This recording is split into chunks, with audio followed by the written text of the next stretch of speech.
Hello, everybody. I'm Cynthia Forstman. I'm one of the founders of Culture Talk, and I am delighted to be joined today by Cammie Dunaway. Cammie recently published her first book with a co-author, Mo Carrick, and it's titled, I'll share it with you right here, it's called Fit Matters, How to Love Your Job. So, Cammie, congratulations. I know that's like giving birth, I imagine. Oh, it is, but it was a lot of fun, Cynthia. Awesome. Cammie, I'm just going to give a little bit about your background and then ask you to share more as we get going. But just so you know a little bit about her, she has held several C-level jobs at very recognizable brands, including Frito-Lay, Yahoo, Nintendo, and most recently at a company called Kidzania. I had a chance to hear Cammie speak at an event in Boulder earlier this summer, and I felt an immediate sense of connection with her message about how really the nature of work is evolving. And it's for so many people, so much more than a paycheck. And it's something that she takes up really even in the intro of the book on the jacket cover. And she says this, she says, employees are increasingly seeking jobs that feed their spirits, their minds, and their hearts, which I'm just thinking back to the beginning of my career. We would never use that kind of language, 20 to 30 years ago in talking about work. So I love that you even open in that space and make it a safe space to be vulnerable. And then I found, because I read it, that the book really is written towards an individual, and it really talks to the individual about, hey, this is your job to find a job that fits and that it really matters. And you really look at it from both the side of who am I as well as who is the organization. You look at it kind of from both sides of that equation. I have a 18-year-old and a 21-year-old, and I think this should be on the graduation reading list. Oh, thank you. A great way to start out a career with this kind of thinking. But one of the things I'm so fascinated about, Cammie, is that you wrote this book, or my understanding is the genesis of this book happened for you when you ran into a misfit in terms of a job. And that's something that happened for you, maybe what we would call in the prime of your career, not at the beginning. So I'd love to start by opening up the floor to you and asking you to share a little bit about your career path. When did this happen and what was going on for you? Great. Thanks, Cynthia. So I think I have been incredibly blessed to work for some great companies and companies where the fit was very natural. I was 13 years at Frito-Lay, and then I was at Yahoo for 4 years. And I don't think I was necessarily very strategic about it. I just fell into a great situation. So then when I had an opportunity to move to the next job that was sort of a big, prestigious job, it was a category that I found interesting, I didn't even stop to question whether things like the culture fit were exactly right. I just jumped in with both feet, as I tend to do. And pretty quickly, some cracks started to appear. And I could see that the way that the company made decisions, which was, through lots of analysis, lots of discussion, and it reduced the chance of them ever making a bad decision, but it was much slower than I was used to. And I just didn't feel like I had the autonomy that I like to have. In your archetypes, I'm a ruler, which I guess means that I like to be trusted, and I am happy taking responsibility, but I like to be empowered. And this was an environment where that just wasn't their way of doing business. And So being the achiever that I am, just said, I'm going to make it work. I'm going to cram my round self into this square hole. And I know that there must be opportunities for me to learn and for me to expand my skills. So I just pushed harder and harder. Which might be some of your hero, by the way, coming It in. is probably a bit of my hero. Mm-hmm.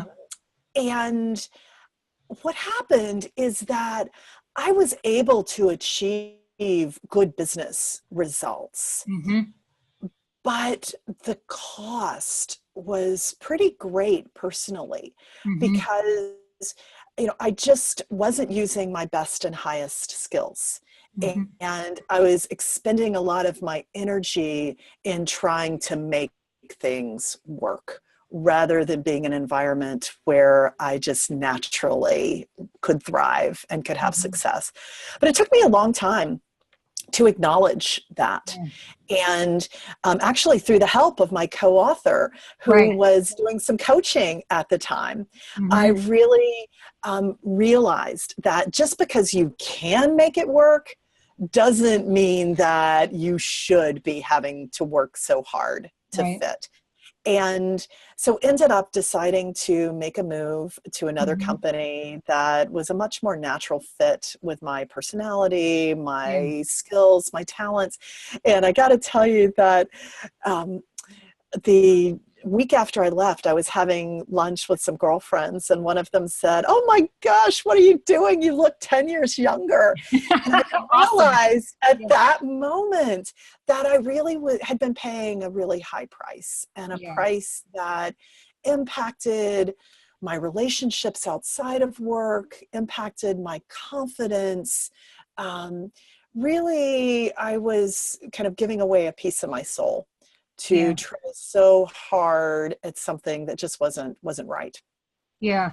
Well, and you talk about that too in the book when you talk about kind of why this issue of fit is so important Yeah. for an individual. And I think you used another example of another person who just like kind of dug in and tried harder and worked harder, and how Mhm. ultimately, if it's not a good fit, that might not be the best strategy. Exactly.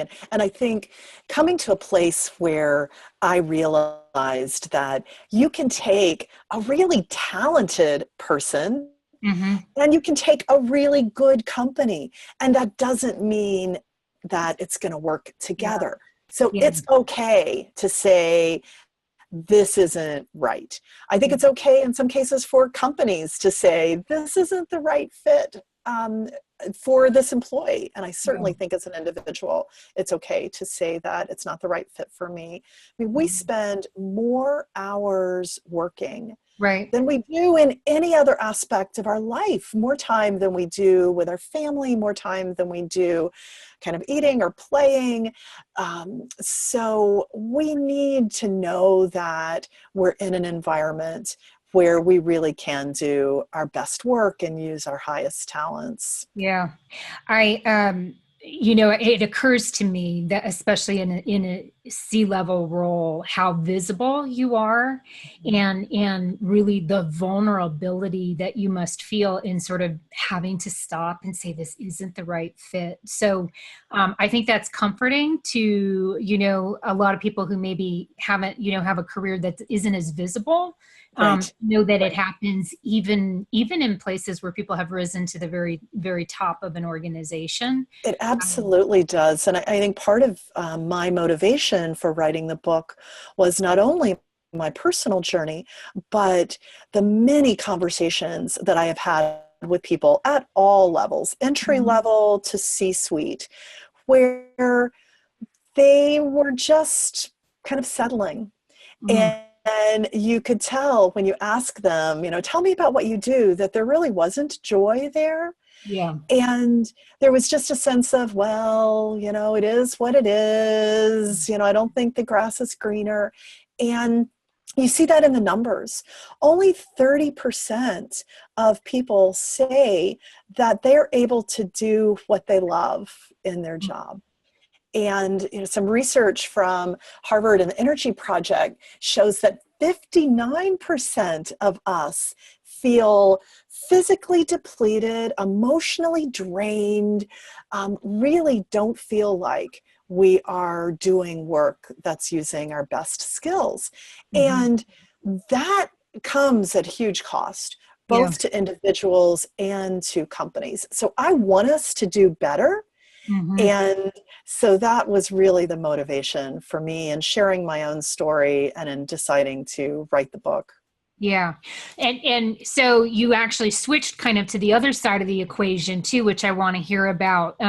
So on the individual side, just like not having joy and the health toll and the settling factor, as I read in the book and have heard from other studies as well, there's a high cost to employers and to organizations when they have somebody who might be a very capable, talented worker, but they're not in the right job. So can you talk a little bit from the organizational perspective? Why is this issue of fit so relevant today?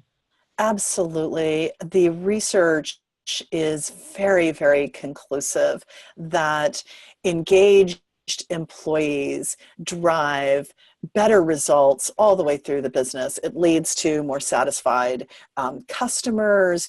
It leads to greater productivity, higher quality, better safety.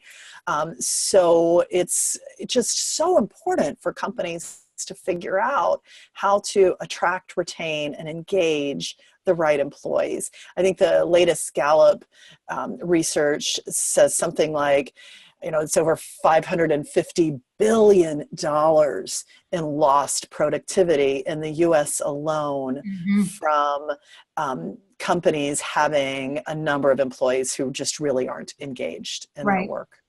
Right. I think you also quoted in the book, I think it's a study by Deloitte that talks about as employee engagement goes up, customer satisfaction goes up. It What a does. cool way to look at, impact, right? There Absolutely. isn't I any think business that doesn't have to deliver on the customer side. Absolutely. I think in that same Deloitte study, they showed that the operating margin of companies that have highly engaged employees versus those who have unengaged employees is 2 times. So, in an era where all companies are focused on profitable growth and competitiveness, it's just essential to figure Yeah. out how to do better than we're doing today. Yeah, I'll add one more thought that wasn't in your book, but is something I recently read, an article by a global trend-setting company that kind of watches business trends. And the author is a gentleman by the name of David Marin, and he talks about how he coins this term glass box brands based on the idea that today your customers, your potential employees, your employees can all see into your business and what's Absolutely. going on in your business. It's like it's a glass box. And so more and more really caring about what's real, because that's what people are experiencing and seeing and engaging with. Absolutely. And in many sectors of our economy, there is a real war for talent, Yeah, and employees have options, right. and they have access to this kind of data to really get the true scoop Yeah. on what the culture is like, what the leadership is Mm-hmm. like. And so it is very, very important to be aware of your employer brand Yep. and to make sure that it's consistent with your business objectives and with what you need strategically to be successful. Right. And when we're talking about culture, culture is one of the six, you and Mo created a 6-element framework. So it's, 6 elements of work fit. Right. And culture is one of those. And we're talking a little bit about culture here. I'm curious, and let me just read the 6 elements and then encourage people to get the book. But the first one is meaning fit, which I do want to talk about, job fit, culture fit, relationship fit, lifestyle fit, and financial fit. And I would say, like, my experience in reading is that some of them are super practical questions that you need to evaluate and ask yourself, and some of them are a little deeper and a little bit harder to figure out. But I'm curious how you and Mo came up with these items. What kind of research process went into developing these as the six? Right. So we started with qualitative research, just reaching out into our networks and our networks to interview folks about the time that they had felt the best in their work and times where they had really struggled. And we sought to interview people from, in different life stages of their different points in their career, different types of industries, different levels. And from that qualitative work, we formed some hypotheses, and we started to see these 6 factors that you just referenced emerge. And then we did a piece of quantitative research, again, really looking for a broad sample, pretty representative. This was all US research, to help validate these 6 factors and to also start to see a bit about how they correlated to people's satisfaction with work. Cool. So you did the interviews to sort of see what patterns were out there, and then did some measuring to see the correlations between those 6. Exactly. Awesome.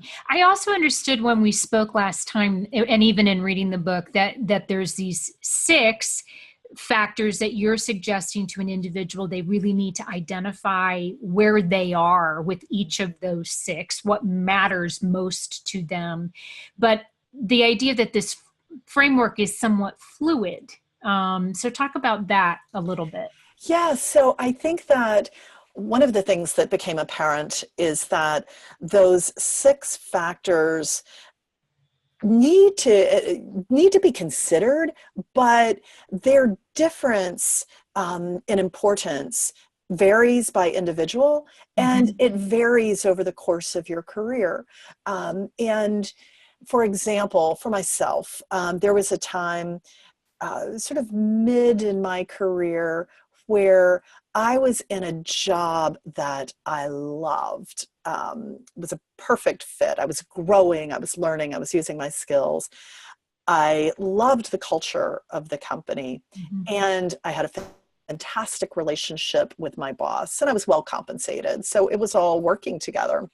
And actually the lifestyle, which involved a lot of travel, was interesting to me. It was kind of fun and glamorous. And then I had my son. And all of a sudden, rather than being excited about packing on Sunday evenings, I found myself really depressed and anxious because my lifestyle needs had changed. Got it. And in that case, I needed to make a change for the way the equation worked for me, because one of those 6 variables had really popped up in importance.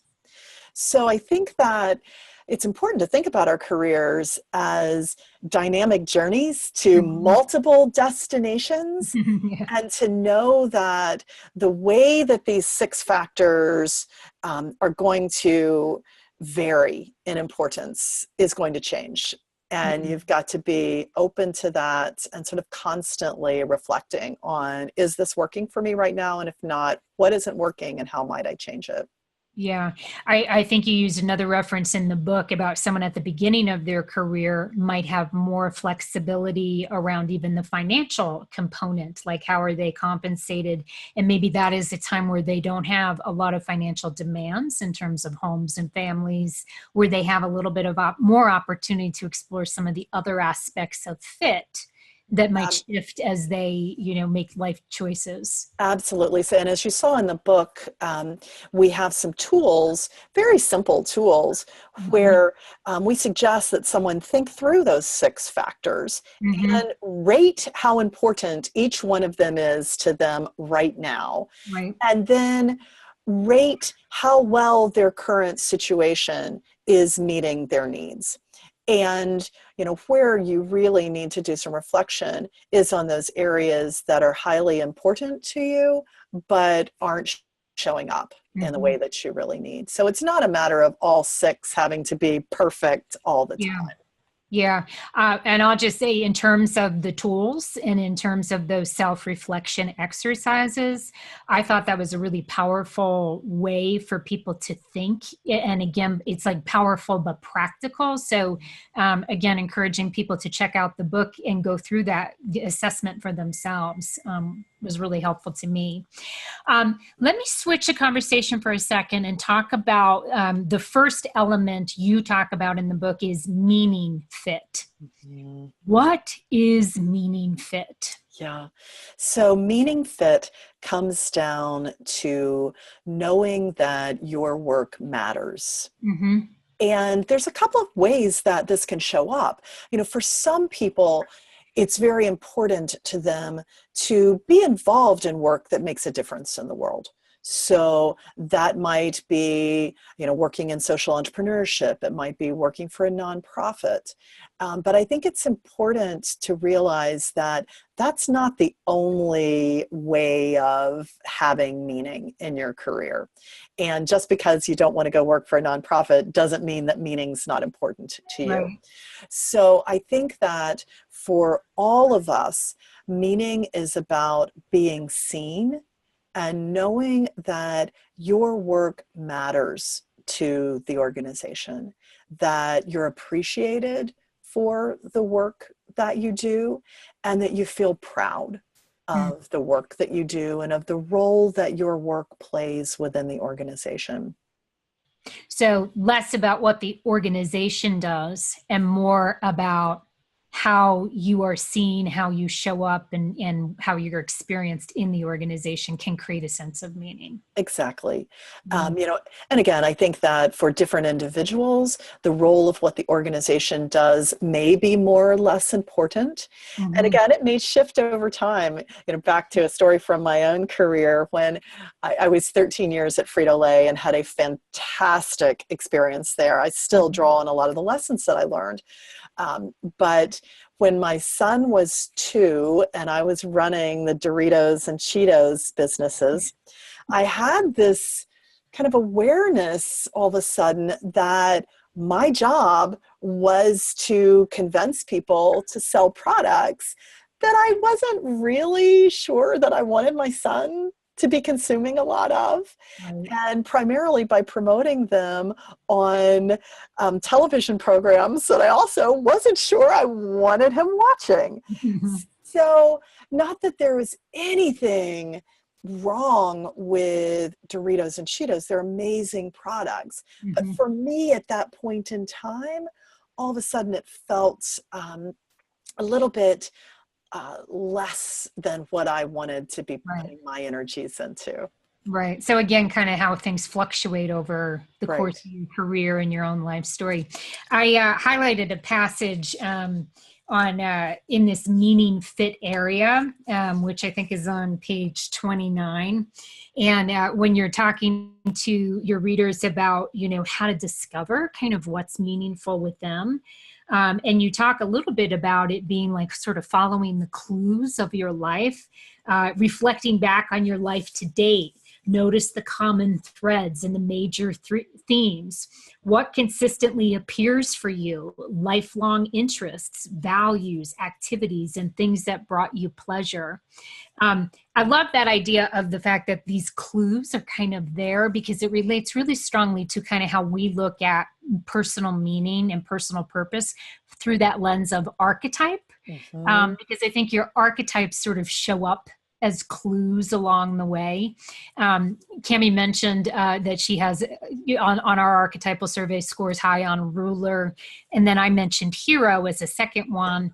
And then the third one that was tied with hero for you is magician. And I wanted to share how, I'll do a little armchair psychology for you. And just in our brief couple of getting to know each other's, I find that the ruler and the magician showing up together in somebody's profile is such a powerful combination, because if you think about the archetypal story of a ruler and a magician, it's like every ruler always had a magician kind of as part of their court. You know what I mean?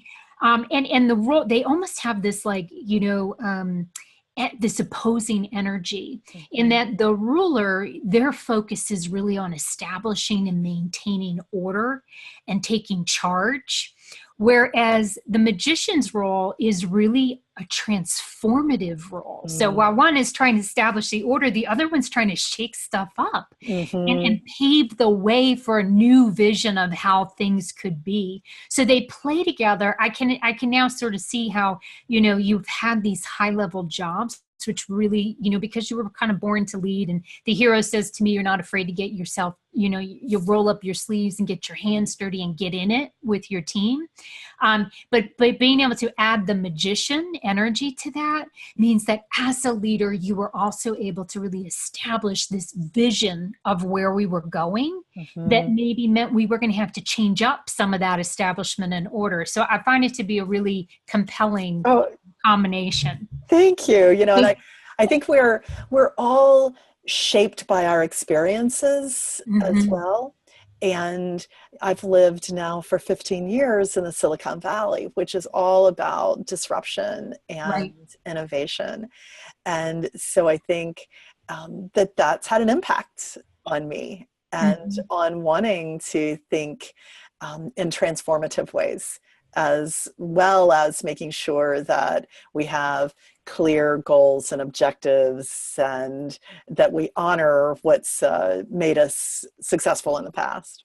Yeah. And I would add that, when we think about archetypes, your archetypal journey might evolve as well, so you might start out, you can evolve both kind of the level at which that archetype is being expressed in your life, in your career, as well as when you become aware of, kind of that archetypal pattern, both from the perspective of how does it serve you, and also how does it hang you up? Like what are the, kind of the crisis points of that archetype, or what we call the shadow side, that awareness opens up the opportunity for us to choose.